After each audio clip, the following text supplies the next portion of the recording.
उत्तर भारत की सीमा पर एक छोटा सा गांव था, बिसनपुर। चारों ओर फैले खेत, पुराने पीपल के पेड़, गायों की घंटियां और मिट्टी की महक इस गांव की पहचान थी। यहाँ के लोग सीधे सादे थे, पर एक डर उनकी आंखों में हमेशा झलकता था, क्योंकि गांव के बीचों बीच एक पुराना टूटा हुआ कुआं था, जिसे सभी कहते थे चुड़ैल वाला कुआं। उस कुएं को लेकर डरावनी कहानियां हर घर में चलती थीं। उस कुएं से औरत की रोने की आवाज़ आती है। हर अमावस्या को कोई न कोई गायब हो जाता है। वहाँ एक औरत चलती दिखती है, सफ़ेद साड़ी में। पर इन सब के बीच गांव का एक आदमी था जो डरता नहीं था, रघु लकड़हारा। रघु गांव का एक साधारण लेकिन बहादुर लकड़हारा था। उसकी पत्नी गीता, माँ सरस्वती और बेटा मुन्ना ही उसका छोटा सा परिवार थे। रघु दिन भर जंगल में लकड़ी काटता और शाम को लौट आता। रघु इन भूतिया कहानियों में विश्वास नहीं करता था।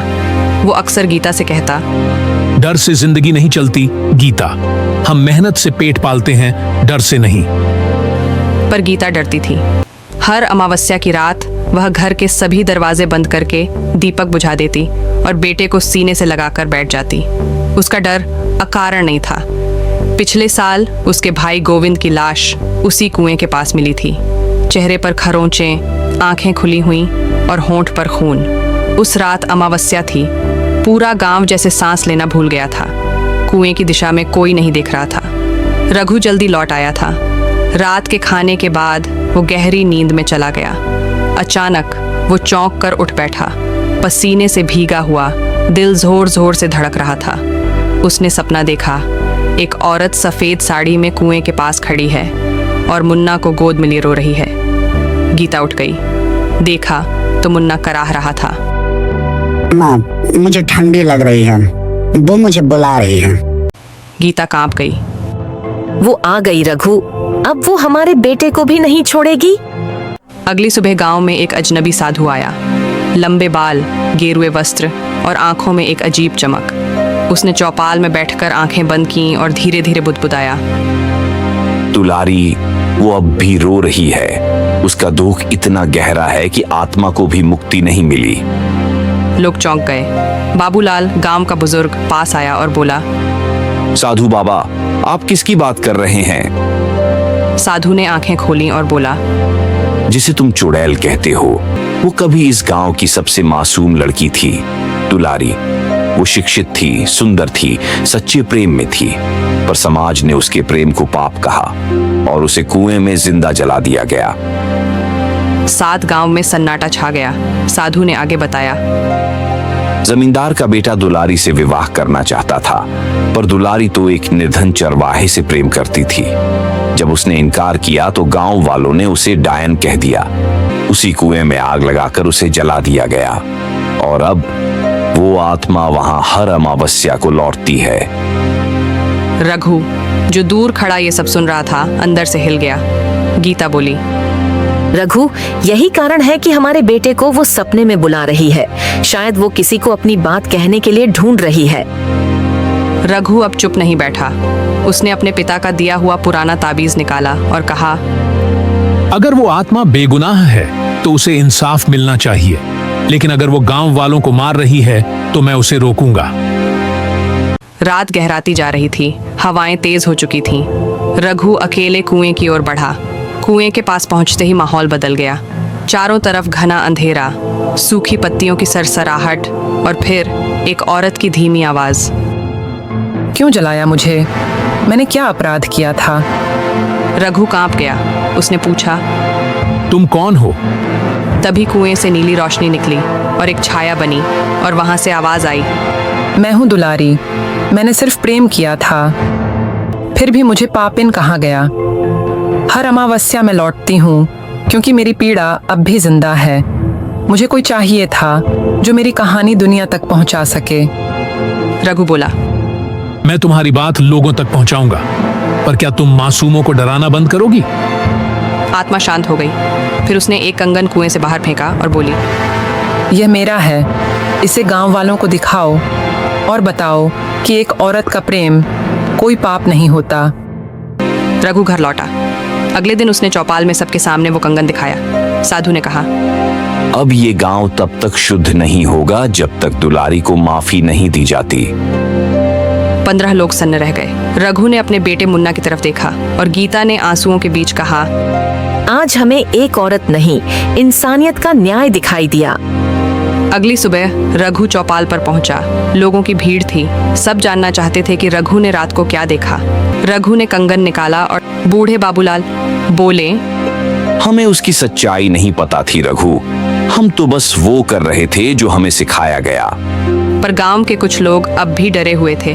पंडित हरिराम का बेटा शंभू गुस्से में बोला, ये सब ढकोसला है। अगर वो आत्मा न्याय चाहती है तो पहले वो हमारे लोगों को लौटाए। गांव में 2 गुट बन चुके थे। एक जो आत्मा को समझना चाहता था, दूसरा जो अब भी उसे एक खतरा मानता था। रात को रघु को फिर सपना आया।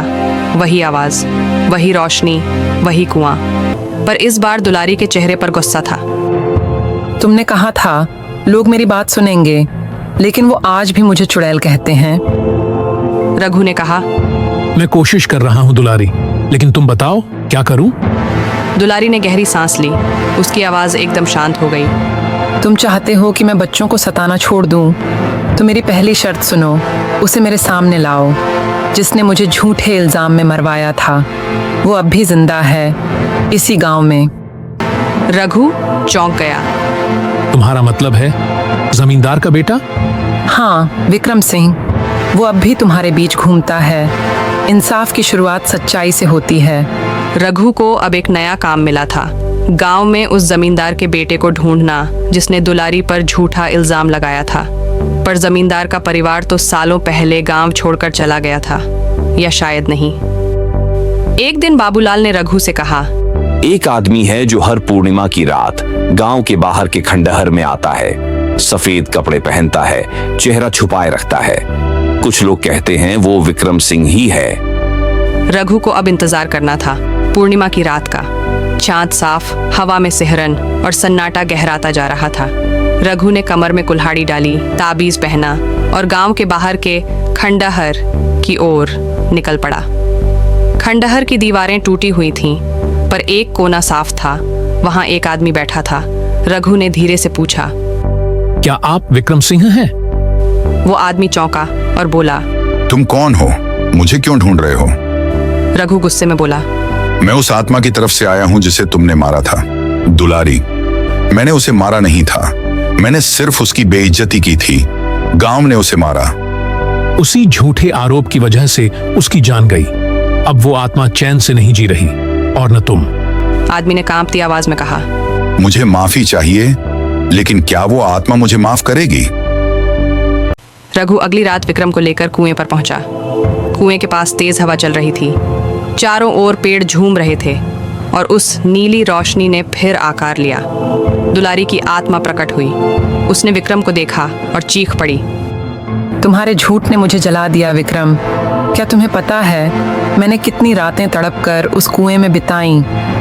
तुमने मेरा नाम मिटा दिया, मेरा सम्मान, मेरा प्रेम, सब कुछ। विक्रम ने कहा, दुलारी, मुझे माफ कर दो। मैं हर रोज उसी कुएं के पास रोता हूं, पर हिम्मत नहीं हुई तुम्हारे सामने आने की।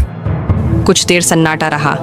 फिर दुलारी की आत्मा बोली, माफी आसान नहीं है, लेकिन तुम्हारी पीड़ा सच्ची लगती है। पर यह मेरी कहानी का अंत नहीं है। जब तक गांव वाले सच को स्वीकार नहीं करते, मैं मुक्त नहीं हो सकती। रघु, विक्रम और आत्मा के मिलन के बाद उम्मीद थी कि गांव अब सच को स्वीकार करेगा। लेकिन अगले ही दिन चौपाल में अजीब माहौल था। शंभू, पंडित का बेटा, गुस्से में बोला, एक चुड़ैल के कहने पर हम अपने बड़ों को दोषी ठहराएं? कल को कोई भी मरा हुआ आत्मा बनकर आ जाए और हम सब झुक जाएं? गांव अब 2 हिस्सों में बंट चुका था। एक हिस्सा माफी चाहता था, दूसरा हिस्सा अपनी इज्जत के नाम पर सच्चाई से भाग रहा था। रघु ने धीरे से कहा, दुलारी की आत्मा को चैन तभी मिलेगा जब हम सब मिलकर सच्चाई स्वीकार करेंगे। उसी रात रघु को फिर सपना आया, लेकिन अब कुएं की जगह एक पुरानी हवेली दिख रही थी, जहां एक औरत कुछ खोज रही थी। अचानक दुलारी की आत्मा रघु से बोली, मेरे प्रेम की सच्चाई उस हवेली में दफन है।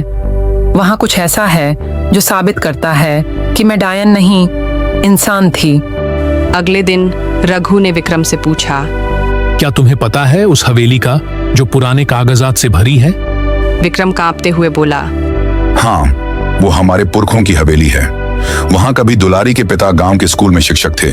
उन्होंने सब कुछ लिखा था, दुलारी की शिक्षा, प्रेम, संघर्ष। रघु और विक्रम उसी दिन हवेली की ओर चल पड़े।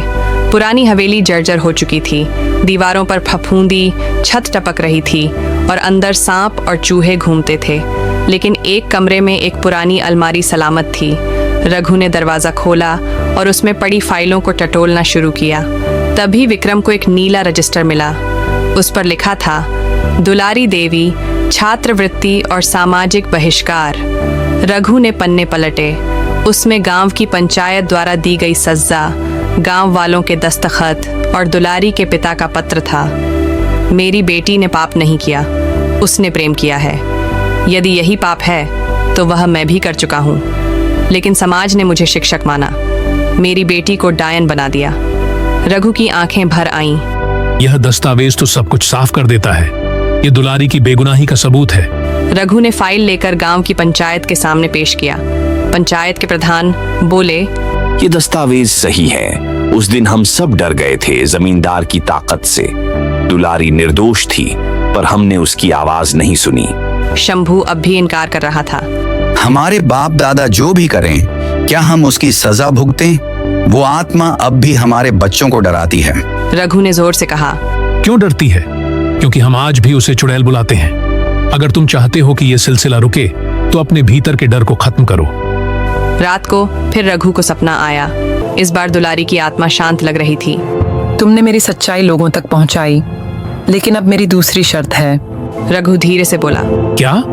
जहां मुझे जलाया गया था, वहां एक मंदिर बना दिया गया, मगर वो मंदिर झूठ पर खड़ा है। मेरी आत्मा तभी मुक्त होगी जब उस मंदिर को हटाकर मेरी समाधि बनाई जाए और उस पर लिखा जाए, यह स्थान एक निर्दोष नारी को न्याय देने के लिए समर्पित है। अगली सुबह जब रघु ने यह बात पंचायत को बताई तो पूरे गांव में भूचाल आ गया। शंभू चिल्लाया, मंदिर को तोड़कर एक डायन की समाधि, ये धर्म का अपमान है। लेकिन विक्रम बोला, नहीं शंभू, ये धर्म नहीं, पाखंड है। हम एक बेगुनाह लड़की के दर्द पर मंदिर बनाकर खुद को धार्मिक कहते हैं। मैं उस मंदिर की नींव खुद हटाऊंगा। अब गांव के आधे लोग रघु, विक्रम और सच्चाई के साथ थे। धर्मपाल जी ने पंचायत की मुहर लगाई। मंदिर हटेगा और दुलारी की स्मृति में सच्चा स्थान बनेगा। अगली सुबह गांव की मिट्टी में हलचल थी। सैकड़ों साल पुराना मंदिर, जो कभी डायन हटाने के नाम पर बनाया गया था, अब ढाया जा रहा था। विक्रम ने पहला फावड़ा मारा, लेकिन भीड़ में कुछ गुस्से वाले चेहरे भी थे। शंभू बौखलाया हुआ था।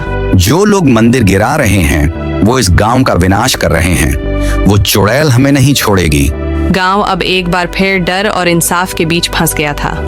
जैसे जैसे मंदिर टूटता गया, गांव में अजीब घटनाएं शुरू हो गईं। रात में घरों के बाहर खून के निशान मिलने लगे। कुएं से सफेद धुएं के बादलों का उठना।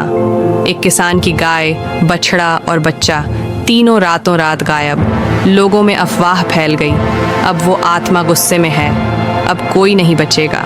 लेकिन रघु जानता था, यह डर आत्मा का नहीं, गांव के पाप का था। रात के तीसरे पहर पूरा गांव सो रहा था। रघु की आंखें अचानक खुलीं।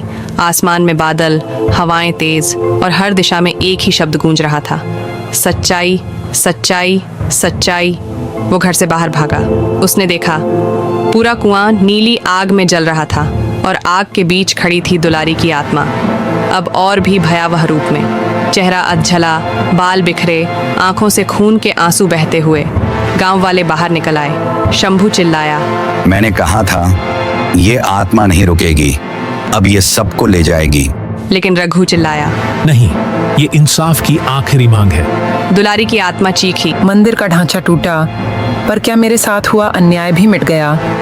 क्या तुम सब अब भी मुझे चुड़ैल समझते हो? भीड़ चुप थी। तभी गीता आगे बढ़ी, रघु की पत्नी।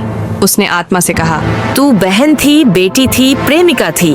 हम सब तेरे अपराधी हैं। तुझे चुड़ैल कहने वाले हम नहीं, हमारी चुप्पी थी। आत्मा की आंखों से अब आंसू नहीं, सिर्फ आग थी।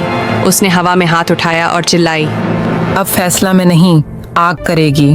कुएं से आग की एक लहर उठी और सीधे चौपाल की ओर गई। जिन जिन लोगों ने दुलारी को जला देने के फरमान पर दस्तखत किए थे, उनके घरों में आग लग गई। शंभू का घर सबसे पहले जलने लगा। गांव वाले भागने लगे। रघु आत्मा के सामने खड़ा हो गया। अगर तू सच में न्याय चाहती है तो निर्दोषों को मत जला। अगर तू न्याय है तो न्याय बन। आत्मा कुछ पल शांत रही, फिर वो बोली, तो सुनो मेरी अंतिम शर्त। कुएं के पास जो पुरानी समाधि है, जहां मेरे प्रेमी को मारा गया था, वहां एक दीपक जलाओ। पर वो दीपक उसी हाथ से जलेगा जिसने सबसे पहले मुझे डायन कहा था। गांव वाले सन्न रह गए। वो नाम सबको पता था, धर्मपाल प्रधान जी। अब वृद्ध कांपते हुए वो आगे आए। मुझे नहीं पता था मेरी एक आवाज किसी की जिंदगी लेगी। आज मैं उस दीपक से अपने जीवन के बचे हुए पलों को जलाने आया हूँ। उन्होंने दिया जलाया। हवा एकाएक थम गई। दुलारी की आत्मा अब शांत रूप में सामने आई। पहली बार मुस्कुराती हुई, आंसुओं से भीगी। अब मैं चैन से जा सकती हूँ। मेरी असली पहचान अब मिट्टी में नहीं, लोगों की सोच में है। अगली सुबह गांव में सूरज की पहली किरण के साथ एक नया सवेरा था। वो मंदिर अब मिट चुका था। उस स्थान पर बनी थी एक संगमरमर की छोटी सी समाधि। यह स्थान उस स्त्री को समर्पित है जिसे समाज ने चुड़ैल कहा, लेकिन वो सत्य, प्रेम और साहस का प्रतीक थी, दुलारी। रघु, विक्रम और पूरा गांव अब आत्मा से नहीं, अपने पाप से मुक्त हो चुका था।